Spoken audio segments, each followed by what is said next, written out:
En el barri Mercat no hi ha gegants. Tenen una parella de nans, però són els més antics de Cardona. Quan a Cardona encara no hi havia res, hi ha aquests veïns a les festes de Corpus, però estem parlant de molt antic. No se sap l'any, però era del segle XVIII, 1700 i pico.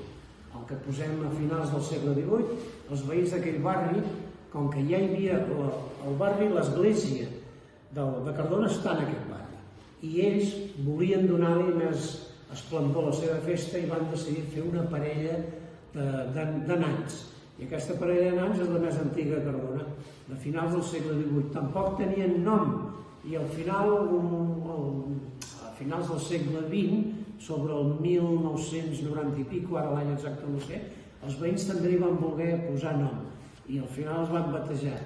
I es deien l'Anneta i el Minga. O sigui, els noms d'aquesta parella són dos personatges que havien existit al barri.